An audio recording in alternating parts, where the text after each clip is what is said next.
नमस्कार दोस्तों, स्वागत है सभी का। आप सभी को बता दें कि पर्यावरण के अंतर्गत हमने एक टॉपिक चुना है और वो है पारिस्थितिकी पिरामिड।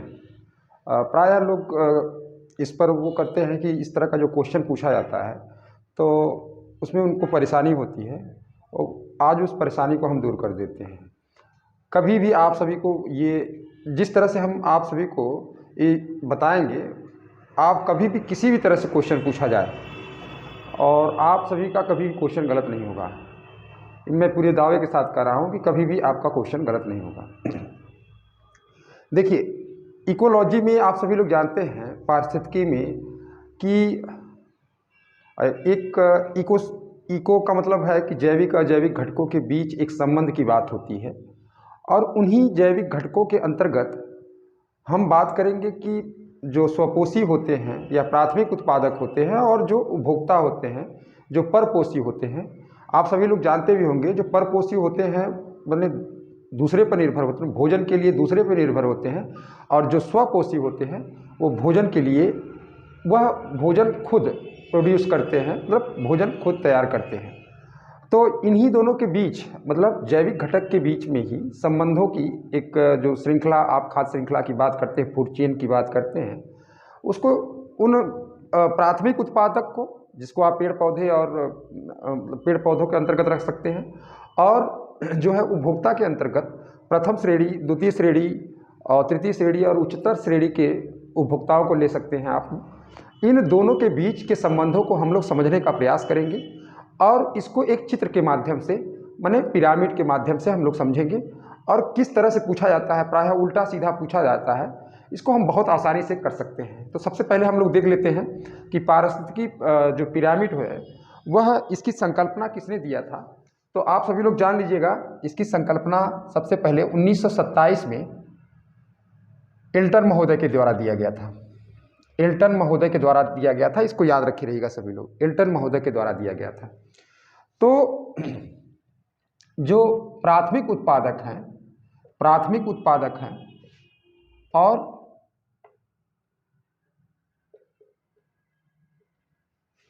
उपभोक्ता है, इनके बीच, अब उपभोक्ता में भी आप सभी लोग जानते ही हैं, सभी लोग उपभोक्ता में कई स्तर के आपको मिलेंगे, जैसे प्रथम श्रेणी के उपभोक्ता या प्रथम श्रेणी के उपभोक्ता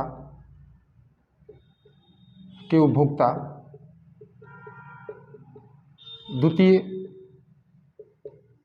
श्रेणी के उपभोक्ता, तृतीय श्रेणी के उपभोक्ता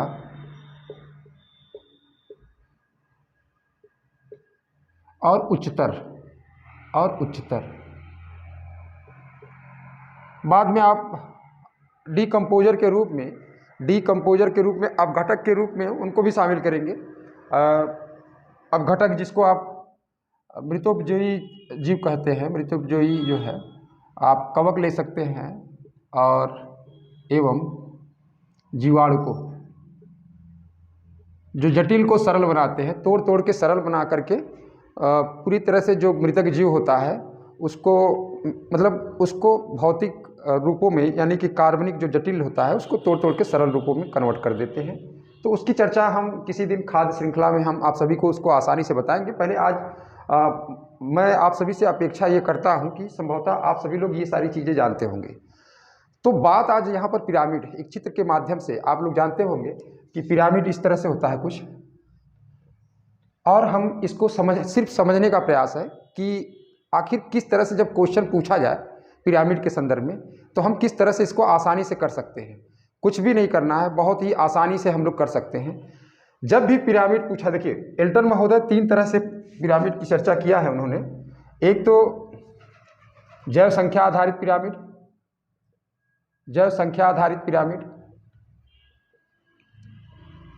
दूसरा है उनका जैव भार आधारित पिरामिड,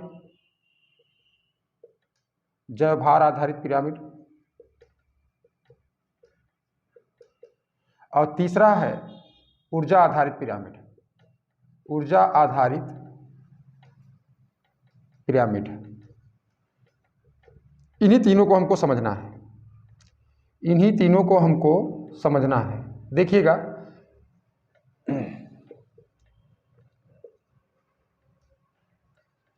तो सबसे पहले हम लोग देखते हैं कि किस तरह से अगर क्वेश्चन पूछा जाता है तो कैसे हम लोग आसानी से इसको सही करेंगे।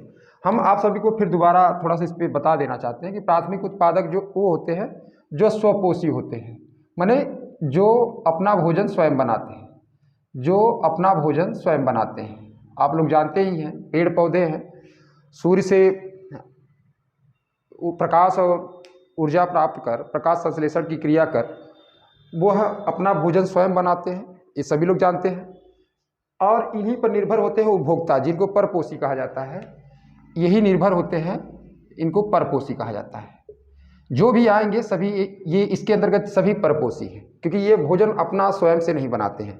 आप सभी लोग, हम लोग भी हैं, हम लोग अपना भोजन स्वयं से नहीं बनाते हैं, बल्कि दूसरे के ऊपर, पेड़ पौधों और जंतुओं के ऊपर निर्भर, माने भोजन के लिए जब हम दूसरे पर निर्भर हो जाएं तो यही हो जाता है परपोषी। अब देखिएगा, हमारा जो उद्देश्य जो है इस पिरामिड को समझाना है। फिर किसी दूसरे वीडियो में हम आप सभी को खाद्य श्रृंखला के बारे में, हालांकि कमेंट आप लोग करते रहिएगा कि आपको समझ में आया नहीं या क्या आपकी ख्वाहिश है, उसको बताते जाइएगा, तो आप सभी लोग को आसानी से हम बता सकते हैं। देखिए, जैव संख्या आधारित पिरामिड जो होता है, ये जो पिरामिड होता है इसको हम पहले को लेते हैं।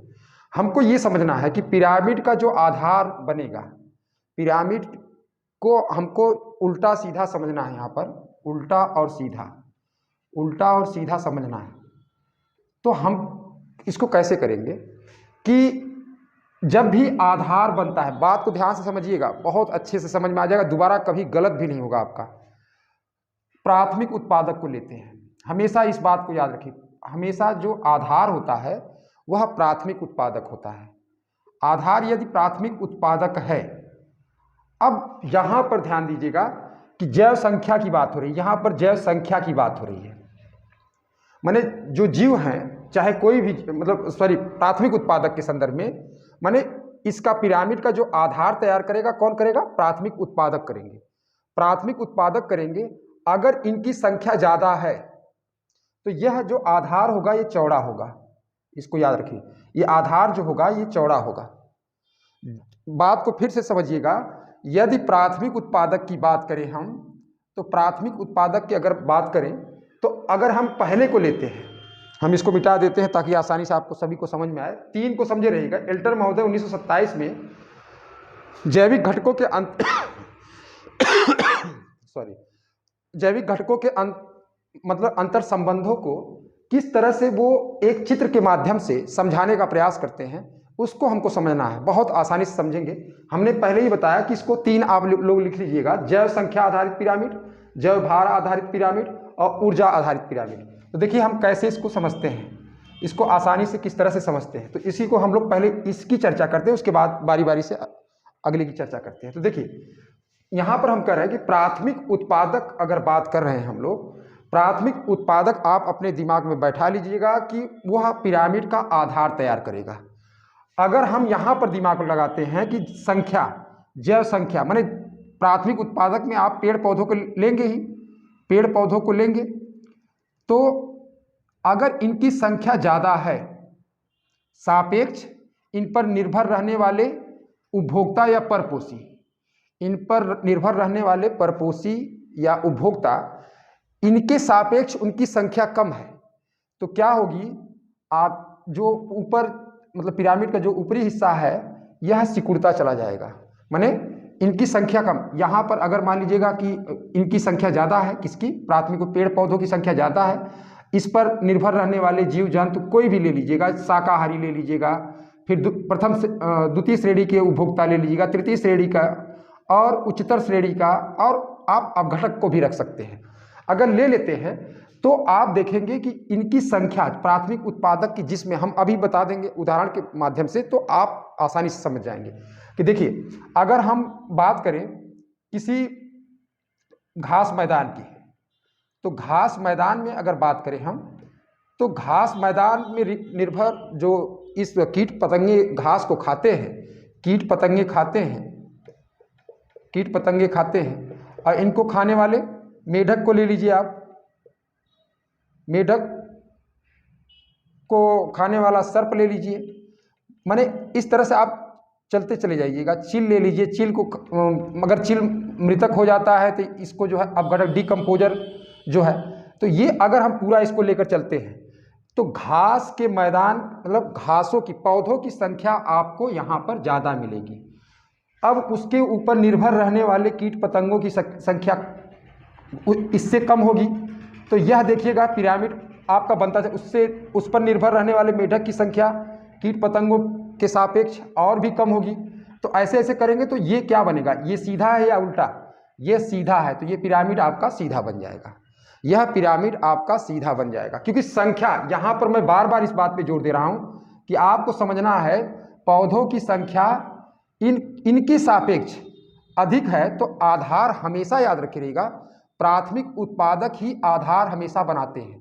तो यहाँ पर जो पिरामिड बनेगा वह सीधा बनेगा।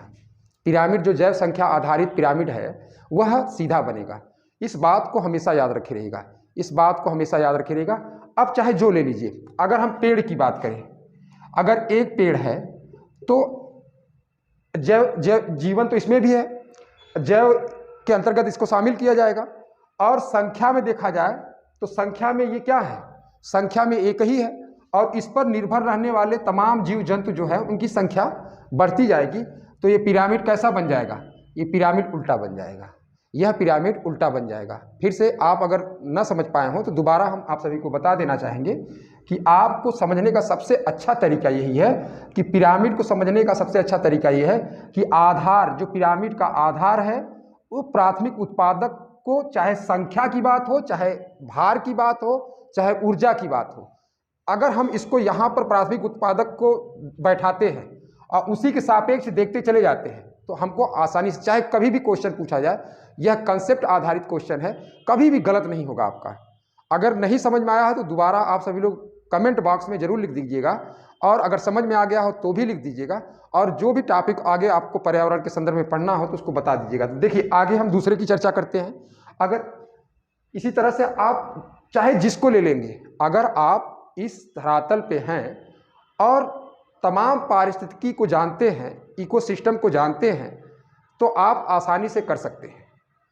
अब देखिएगा, अब बात करें यदि हम यहाँ पर जैव संख्या के स्थान पर दूसरा क्या बताए थे हम लोग, दूसरा क्या बताए थे हम, जैव भार आधारित, जैव भार आधारित पिरामिड, जैव भार आधारित पिरामिड, आधारित पिरामिड, इसकी हम चर्चा करते हैं। जैव भार आधारित पिरामिड कैसे आप सीधा या उल्टा बना सकते हैं। अब देखिएगा इसको हम कैसे सीधा या उल्टा बना सकते हैं, आसानी से हम लोग समझ सकते हैं। देखिएगा कि जब बात करते हैं हम लोग कि भार की, यहाँ पे ध्यान देना है भार का, और किसके भार का, प्राथमिक उत्पादक के भार का। प्राथमिक उत्पादक माने आपके वही फिर बता दे रहे हैं आप सभी को, पेड़ पौधे इनका भार हम लोग लेंगे। कहाँ पर, इसके आधार पर। पहले संख्या था, अब भार है, अब भार है। जब भी इस तरह से क्वेश्चन पूछा जाए आप आसानी से कर दे। पहले संख्या था, जैव संख्या था, अब भार आ गया।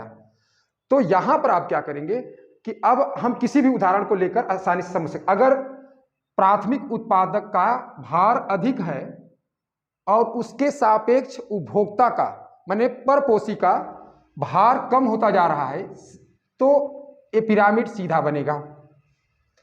अगर प्राथमिक उत्पादक का भार कम है और उस पर निर्भर रहने वाले जीव जंतुओं का भार, परपोषी का भार अधिक है, तो पिरामिड उल्टा हो जाएगा। अब हम एक उदाहरण के माध्यम से बताएंगे। अब देखिएगा, अगर हम जंगल को लेते हैं, वन को लेते हैं, जंगल को, तो जंगल में आप देखेंगे तमाम पेड़ पौधे होते हैं। जंगल जो प्राकृतिक रूप से जो अपना विकास स्वयं किए रहते हैं प्राकृतिक रूप से, तो पेड़ पौधे अब इन पर निर्भर रहने वाले छोटे जीव से लगाकर बड़े जीव, अगर पूरे जंगल का, पूरे वन का, अगर हम भार उन पेड़ों का, प्राथमिक उत्पादों का भार और इन पर निर्भर रहने वाले प्रत्येक पोषण तल के उपभोक्ताओं की अगर बात करें, तो उनका भार प्राथमिक उत्पादक के सापेक्ष कम हो जाएगा।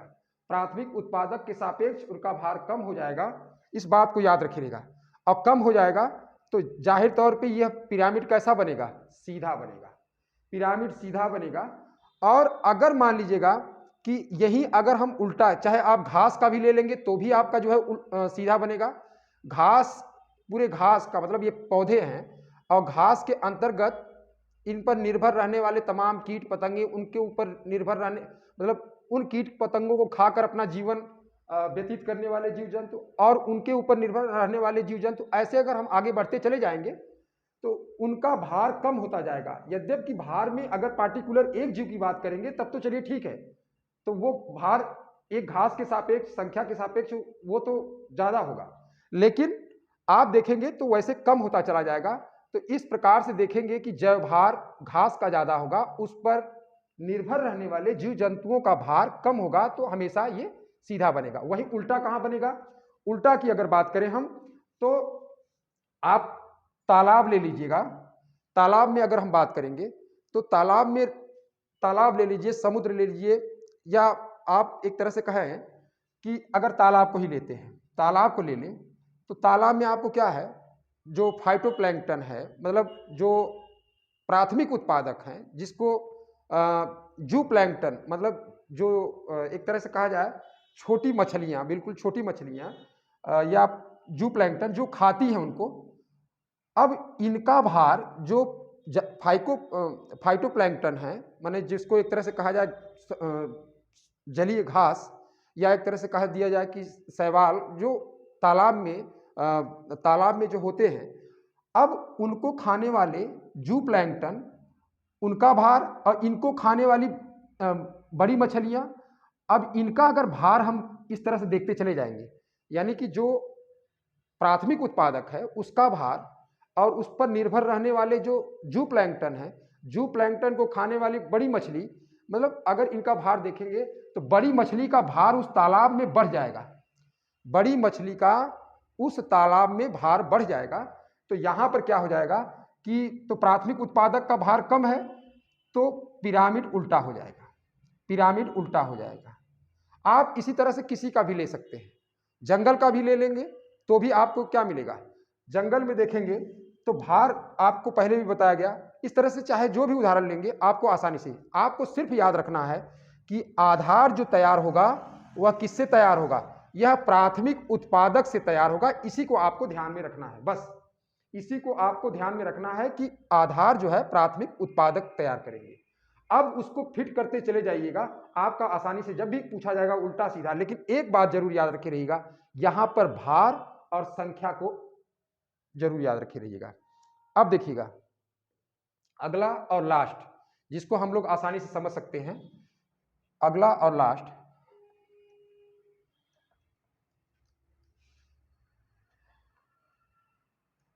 देखिए जैव ऊर्जा आधारित पिरामिड, जैव ऊर्जा आधारित पिरामिड, जैव ऊर्जा आधारित पिरामिड। अब फिर यहां पर लेते हैं स्वपोषी और परपोषी को। अगर बात करें यहां पर, अगर इसको लेते हैं प्राथमिक उत्पादक या स्वपोषी को, तो स्वपोषी को ऊर्जा कहां से मिलता है? आप सभी को पहले भी बताया गया, प्रकाश संश्लेषण की क्रिया पेड़ पौधों में तभी संभव हो पाती है जब सूर्य से वो ऊर्जा प्राप्त करेंगे, प्रकाश प्राप्त करेंगे, तो ये इनसे प्राप्त करते हैं ये पौधे। अब ये पौधे यदि प्राप्त करते हैं तो फिर जो है कि इन पर निर्भर रहने वाले उपभोक्ता, चाहे वो प्रथम श्रेणी के उपभोक्ता हो, द्वितीय श्रेणी के उपभोक्ता हो, तृतीय श्रेणी के उपभोक्ता हो, या उच्चतर स्तर के जो माने परपोषी हैं, तो यहां पर देखेंगे लिंडेमान का 10% का नियम याद रखे रहिएगा कि लिंडेमान का 10% नियम के हिसाब से आपको बहुत अच्छे तरीके से समझ में आ जाएगा। हम अभी इसको समझा दे रहे हैं, कभी भी गलत नहीं होगा। वैसे तो सीधा सीधा याद कर लीजिएगा आप लोग, यह हमेशा सीधा बनता है। अब उसको समझा दे रहे हैं कैसे सीधा बनता है, कि जैसे आप सभी को बता दें, लिंडेमान का ये कहना है, लिंडेमान का 10% का नियम आप सभी लोग जानते होंगे। 10% का जो नियम है उसमें यह कहा गया है कि अगर मान लीजिए स्वपोषी है, स्वपोषी अगर अपना भोजन स्वयं बनाता है तो वह 10% छोड़कर 90% का जो है ऊर्जा का, वह अपनी जैविक क्रियाओं में उसका उपभोग कर जाता है। अब बचता केवल कितना है? 10% बचता है। तो यही 10% अगला जो है लेता है, माने आप परपोषी को, मतलब जो प्रथम श्रेणी के उपभोक्ता है जिसको आप शाकाहारी कहते हैं, इसको शाकाहारी कहेंगे, क्योंकि जो केवल केवल जो है पेड़ पौधों पर अपना जीवन यापन करते हैं, वो अपना भोजन बनाते हैं, उनको शाकाहारी कहेंगे। प्रथम श्रेणी के उपभोक्ता शाकाहारी होते हैं। तो यहाँ पर देखिएगा, अगर प्रथम श्रेणी का बकरी, गाय, भैंस, अगर कोई भी खाता है, मानव भी खाता है, ये भी ध्यान रखे रहिएगा, तो अगर खाता है तो इस 10% अगर उस बकरी में 10% चला जाता है, ये जो ऊर्जा का 10% इसमें जाएगा। अब ये 10% का पुनः अगर इसको हम 100% कर दें, जो 10% इसमें गया है इसको 100% कर दें, तो 100% का फिर इसमें हम दो भागों में बांट दें। 90% ये अपनी जैविक क्रियाओं में ये बकरी खत्म कर देगी और 10% केवल बचेगा कि यह इसकी ऊर्जा 10% बचेगी, और यह अगर शेर खा जाता है तो इसका केवल 10% ही बचेगा। तो ध्यान दीजिएगा, अगर इसको समझ गए हो कि 10% लिंडे का नियम जो समझ गए हैं, तो आपका देखिए अब आसानी से सीधा कैसे बनेगा। अगर ना भी याद रहे तो हम आप सभी को बता दें कि जैव आधारित पिरामिड हमेशा सीधा बनता है, लेकिन हम इसलिए समझा दिए ताकि लिंडेमान के 10% के नियम के आधार पर हमने इसको समझा दिया। तो आप देखिए कैसे इसको समझते हैं हम लोग। अगर स्वपोषी है तो स्वपोषी सूर्य के प्रकाश से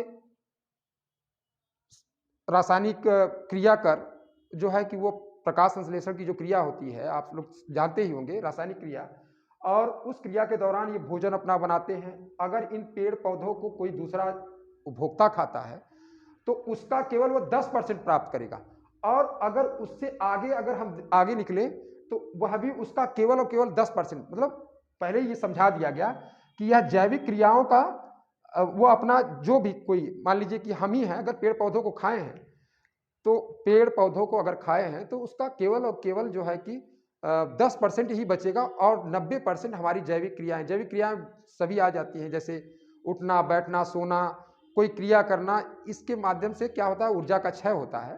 तो इस तरह से अगर हम बात करें तो 10% बचेगा। अगर हमें कोई खाता है तो उसका जो है कि हमारा जो है उसका 10% उसको मिलेगा, 10% मिलेगा। तो इस तरह से हमने देखा कि ऊर्जा आधारित पिरामिड जो है, तो यहाँ पर अब फिर आ जाते हैं, यहाँ पर प्राथमिक उत्पादक की बात करें या स्वपोषी की बात करें, तो ऊर्जा की बात करें तो यहाँ पर इसका आधार क्या होगा, क्योंकि इस पर निर्भर रहने वाले सारे जीव जंतु हैं। तो सारे जीव जंतु हैं, तो यहाँ पर पहले जो सूर्य से सारी ऊर्जा मिल रही है, एक इकाई के रूप में माने हम ऊर्जा को, एक इकाई के सूर्य से जो प्राप्त होने वाली ऊर्जा है, जो पेड़ पौधे प्राप्त करते हैं और उसके माध्यम से प्रकाश संश्लेषण क्रिया करके भोजन बनाते हैं अपना, उसको वो जो ऊर्जा मिल रही है उसको एक इकाई के रूप में मान लेते हैं हम लोग। अब उस इकाई को देखेंगे तो कम होती चली जाएगी, यहाँ पर आगे की तरफ देखेंगे तो कम होता चला जाएगा। तो यानी कि सबसे ज्यादा किसके पास है, सबसे ज्यादा पेड़ पौधों के पास है, सबसे ज्यादा पेड़ पौधों के पास है, और उसके बाद प्रथम श्रेणी के उपभोक्ता में जाएगा जो है 10%। अब 10% को फिर 100% अगर बना लेते हैं तो फिर द्वितीय श्रेणी का जो रहेगा, ये प्रथम श्रेणी अपनी उपापचयी क्रिया, अपनी जैविक क्रियाएं, मतलब इन क्रियाओं के दौरान 90% खर्च कर दिया है, केवल 10% बचा है, तो द्वितीय श्रेणी प्राप्त करेगा। इस तरह से आगे बढ़ता चला जाएगा, और जो सबसे लास्ट में होंगे, माने आप घटक को शामिल कर सकते हैं, क्योंकि देखिए वह भी उपभोक्ता है। संभवतः कोई एग्जाम था उसमें पूछा गया है तो उस पर विवाद है, तो उपभोक्ता तो वह भी है। तो बैक्टीरिया को, मृतोपयोगी कवक को आप शामिल कर सकते हैं। तो वहां पर पहुंचते पहुंचते ऊर्जा जो है यहां जहां शुरू हुआ है वहां पूरी तरह से बहुत कम हो जाएगा। तो यहां पर आधार हम पहले ही बताए हैं कि आधार कौन तैयार करेगा, प्राथमिक उत्पादक तैयार करेंगे। तो यहां पर ऊर्जा की बात हुई है, यहां पर ऊर्जा की बात हुई है, तो ऊर्जा सबसे ज्यादा कहां पर है, मतलब आधार पे, प्राथमिक उत्पादक के पास सबसे ज्यादा ऊर्जा है। अब ऐसे आगे बढ़ते जाएंगे तो प्रथम श्रेणी के उपभोक्ता, द्वितीय श्रेणी के उपभोक्ता में कम होता चला जाएगा और अंत में बिल्कुल कम हो जाएगा। तो इस तरह से हमने देखा कि यह जो है कि पिरामिड आपको चाहे जब भी पूछा जाए परीक्षा में, अगर जो लड़का इस जैव ऊर्जा को ध्यान में रखा है, जैव भार को ध्यान में रखा है, जैव संख्या को ध्यान में रखा है, उसका क्वेश्चन कभी गलत नहीं होगा। उस चीज को यहां फिट कर दीजिए बस, कि अगर प्राथमिक उत्पादक संख्या में ज्यादा है तो चौड़ा होगा तो सीधा बनेगा, अगर यही संख्या में कम है तो यह सकरा बनेगा, तो ऊपर का ज्यादा हो जाएगा तो ये उल्टा हो जाएगा, सीधी सी बात है। तो इस तरह से सीधा उल्टा हम लोग आसानी से समझ सकते हैं। हाँ, तो आप लोग अब करके देखिएगा, जो पिछले कई वर्षों के पूछे गए हैं क्वेश्चन, अब करके देखिएगा, आपका गलत नहीं होगा, आप सभी एक कॉमन सेंस के तहत भी बस इसको दिमाग में बैठाना है। आपको प्राथमिक उत्पादक को दिमाग में बैठाना है और यहाँ पर ध्यान देना है ऊर्जा को और संख्या को, भार को। अगर ये तीनों चीज़ों को हम ध्यान में रखेंगे, अगर ये नहीं आपको समझ में आता है तो इसको सीधा सीधा याद रखिएगा, यह हमेशा सीधा बनता है। लेकिन आप कितना आसान है, लिंडेमान का 10% का नियम जो है उसके तहत क्या होगा, स्वपोषी सबसे ज़्यादा प्राप्त करेगा, उस पर निर्भर रहने वाले उसका केवल 10% प्राप्त करेंगे, उस पर निर्भर रहने वाले वो उसका केवल जितना वो ऊर्जा पहले पाया है उसका 90% खर्च कर दिया है और 10% प्राप्त करेगा। तो इस तरह से हम देखें जो है कि जो एल्टर महोदय 1927 में इन्होंने दिया था पारिस्थितिकी पिरामिड, इकोलॉजिकल पिरामिड, ये हम लोग आसानी से कर सकते हैं। आपका सुपर टेट हो, सिविल हो, कहीं भी हो, आप आसानी से कर सकते हैं। तो नमस्कार। और आप सभी को बता दें कि कमेंट जरूर कर दिया करिए, लाइक कर दिया करिए, और अगर कोई क्वेश्चन हो या कोई टॉपिक आप सभी को ये लगता हो पर्यावरण में या कोई भी मतलब इस तरह से हो तो आप उसका जिक्र कर सकते हैं और किसी न किसी वीडियो में हम उसको जो है कि आप सभी को बताने का प्रयास करेंगे। तो जय हिंद, जय भारत। सभी लोग ध्यान से इसको जो है कि ज़्यादा से ज़्यादा शेयर करिएगा। अगर आपको अच्छा लगे तब ज़्यादा से ज़्यादा शेयर करिए। अगर आपको समझ में आ गया हो तो मैं दोबारा आप सभी को कह रहा हूँ कि इसको लाइक जरूर कर दीजिएगा और ज़्यादा से ज़्यादा लोगों को शेयर करिएगा। आपको कुछ नहीं करना है, जो हमने बताया अगर उसको जो लड़का पकड़ लिया उसका कभी गलत नहीं होगा।